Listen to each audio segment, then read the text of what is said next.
Well, it looks like you finally did it, didn't you?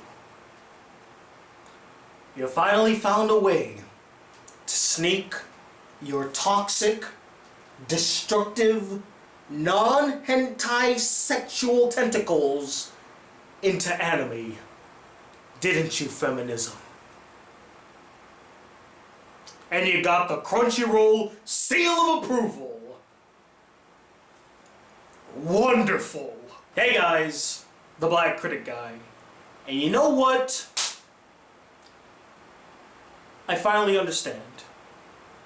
I finally understand how many of the hardcore Star Wars fans felt watching the new films by Disney.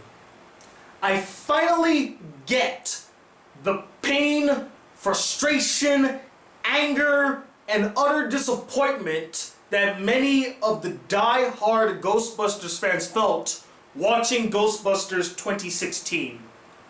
Because a very similar thing is beginning to take shape in the anime community, something that I hold near and dear to my heart. And that, of course, is the infiltration of feminism into the anime community.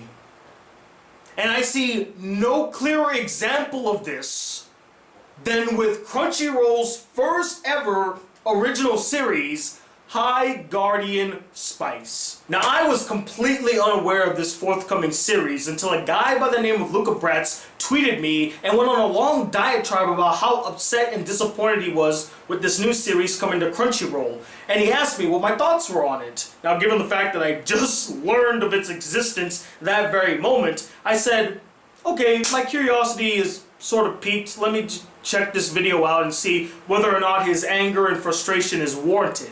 So I clicked the link, I started watching the video, and for the first 30 to 45 seconds, I didn't really see what the fuss was all about. I mean, it's just a simple video promoting this new series with the people who worked on it talking about the show, albeit a bit vaguely.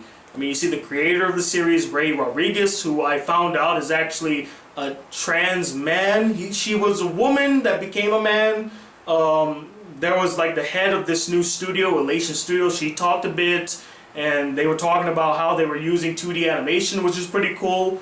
And looking at the artwork, I mean, it doesn't look that bad. It looks cute, but it doesn't really look all that unique. And in my opinion, while it does have a bit of an anime look to it, it still feels too westernized. In fact, in my opinion, it feels like what would happen if Steven Universe and My Little Witch Academia started cuddling with each other and playing with one another, and then one of them got pregnant and out came this show. That's how I felt about it. So far I didn't really see why I was getting upset.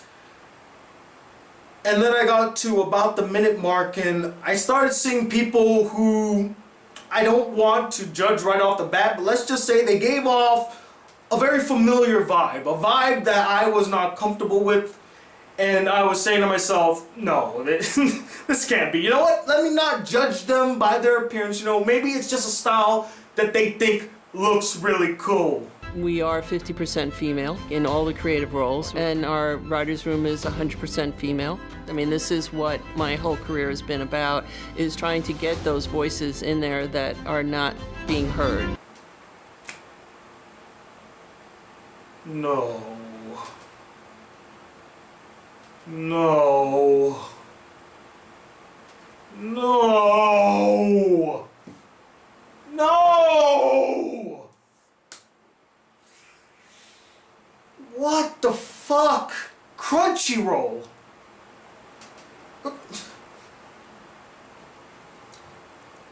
At that very moment, I finally understood why Luca Bratz sent that to me, and I totally empathize with his feelings.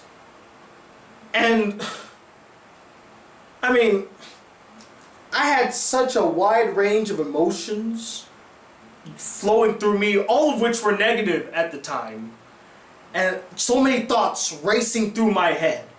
Now, I finally had some time to really collect myself and calm down, because I was really angry, guys. I was like, this can't be happening. This can't be happening.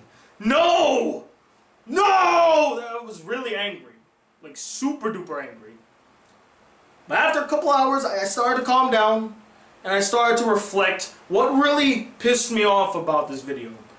And there are 3 base things that really irritated me about this video, about the forthcoming series, and what it represents. And now I'm gonna go into full detail about those 3 things right now. Just like L337, Void, and Ocean's 8 before it, we have yet again another fine example of something that is more of an agenda rather than the very thing it was intended to be. In this case, an anime series. High Guardian Spice cares more about perpetuating an agenda rather than being an entertaining anime series. And you know how I know this?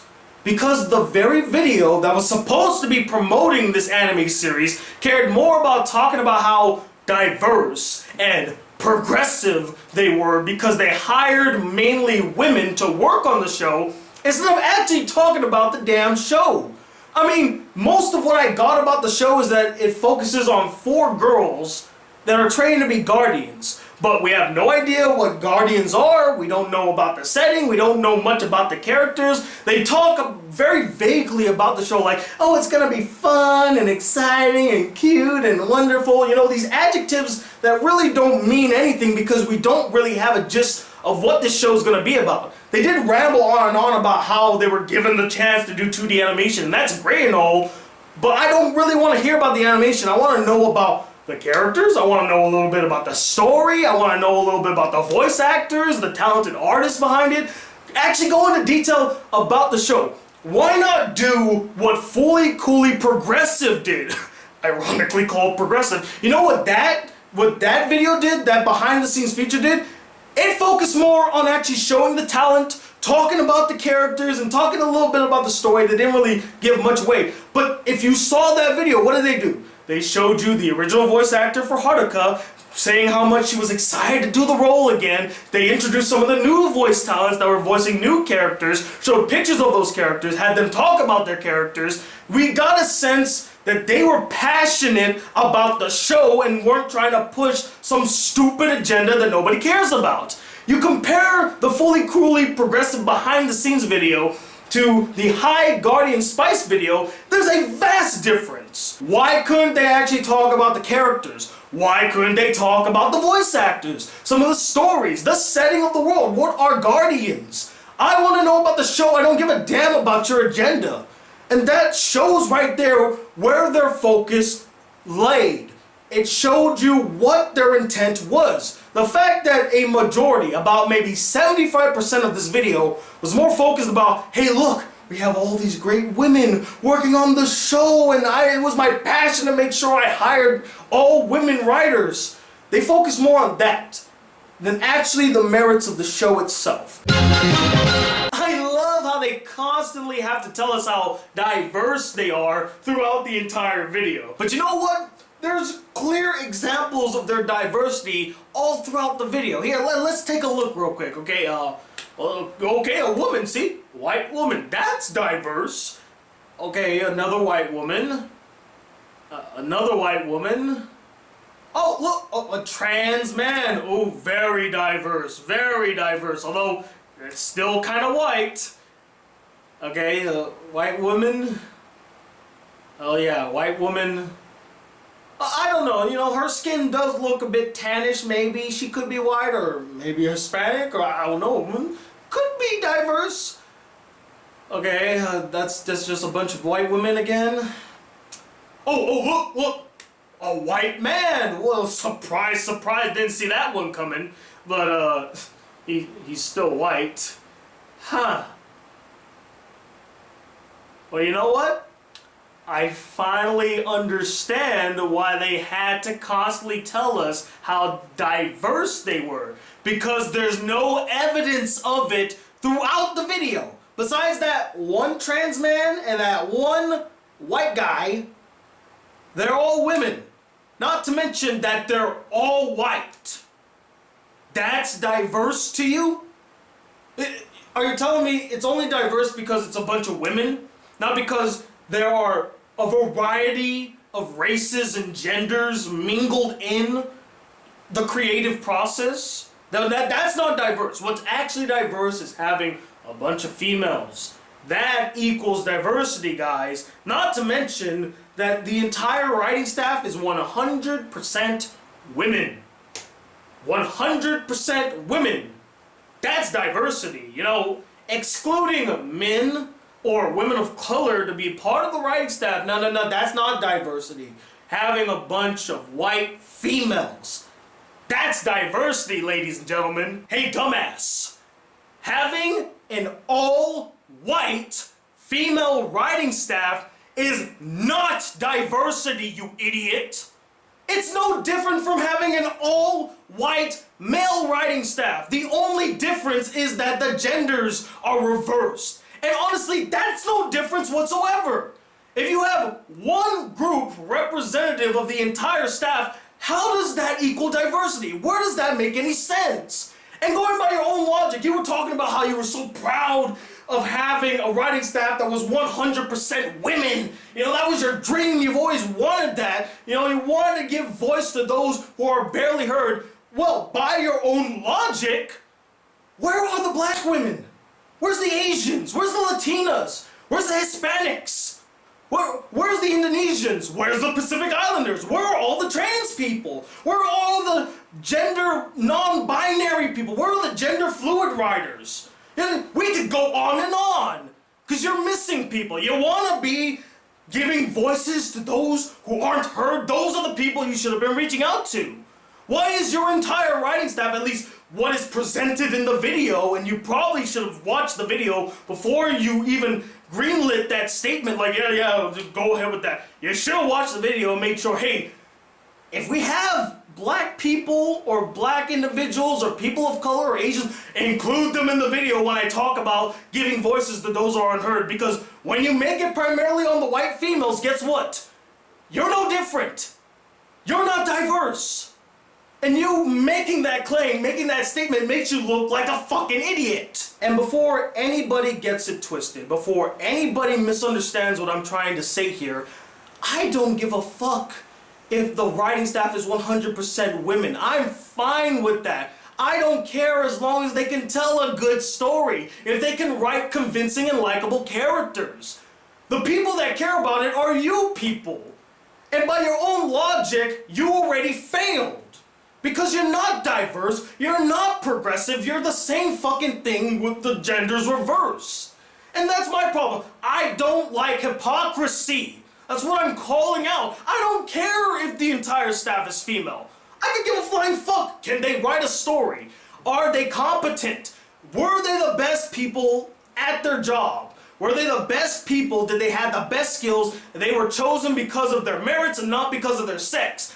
That's what I care about. You trying to push this idea that you're diverse and progressive because you hired a bunch of women is fucking ludicrous, and it's bullshit. It's a lie. Especially because most of the women that you hired happen to be the same type of complexion. But what truly pissed me off about this video, this series, and the people behind it is how they blatantly and unapologetically tried to shove their feminist ideals and agendas through this series into the anime community where it doesn't belong. Let me get real with you guys for a second. Well, I've been kind of real, but let me get a bit personal with this take. In my opinion, from my point of view, the anime community, at least here in America, the anime community has been one of the most accepting and inclusive communities I have ever been a part of. Rarely do I ever hear arguments in this community that deals with somebody's gender, somebody's race. Most of the times whenever we get into heated discussions, it's mostly over stupid, frivolous shit like, who's the best girl in this anime?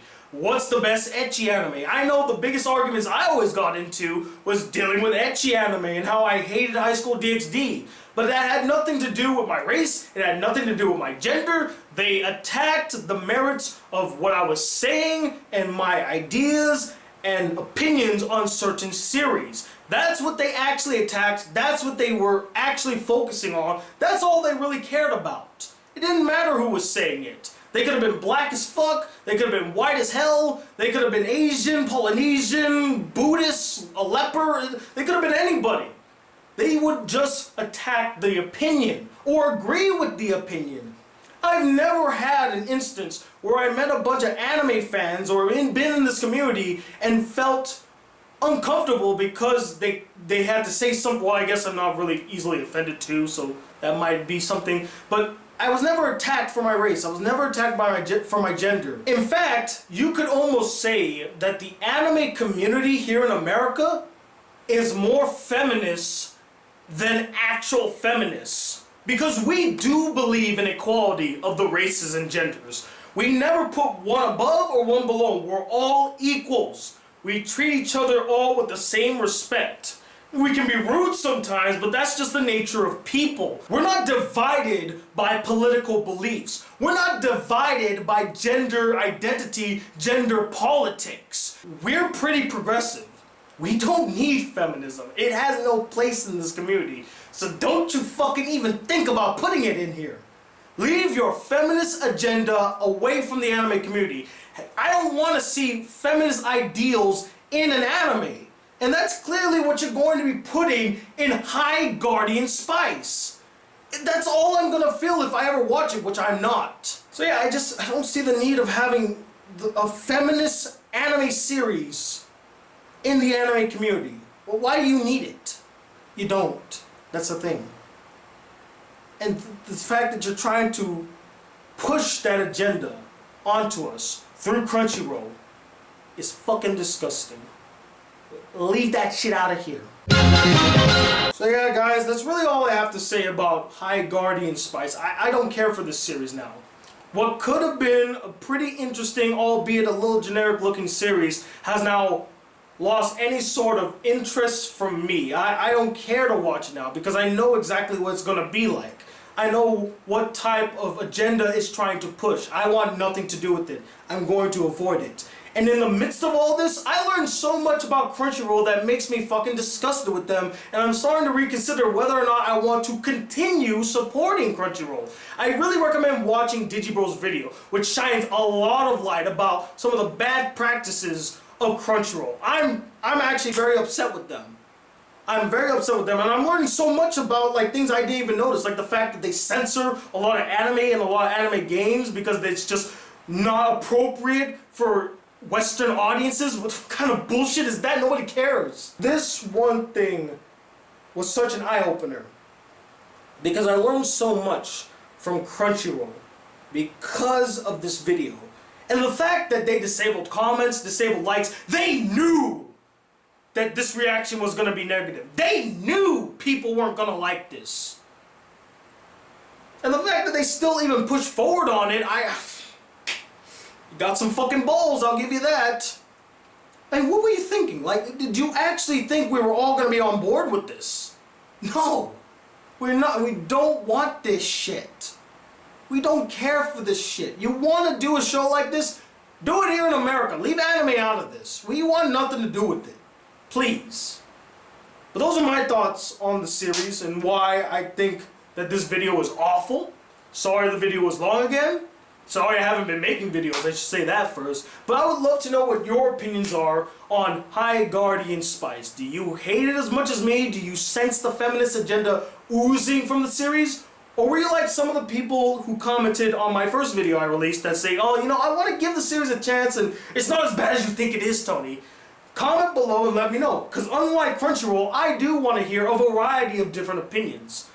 I'm not afraid of any sort of negative opinion. I'm not afraid of any sort of negative comment towards me. I'm perfectly fine in accepting it because I can actually take criticism, unlike you, Crunchyroll. And hopefully I'll have some movie reviews and some anime reviews. I know I haven't done them in a while. I apologize. I'm getting to them. I just have not been that motivated and I've been pretty tired from work. But I'm going to try my damnedest, I promise, guys. Thank you for sticking around. Hopefully I can get more videos out to you guys. If you'd like to see more videos on this channel and be a part of the Black Critic crew, please hit the subscribe button below. Join my Discord, by the way. I haven't been talking about my Discord in a while. I talk to you guys very frequently on the Discord. And hopefully this weekend I might be playing Mario Kart and Splatoon 2. So if you guys want to play that with me, hey, join the Discord. We'll all have a grand old time. And if you'd like to send me any fan letter, just send it to this P.O. box right up here. As always, guys, hit that subscribe button below, like the video if you really enjoyed it, hit that bell notification if you haven't done so already. And I'm talking about the second, the feminist hater, known as the Black Critic Guy. Till then, peace, YouTube.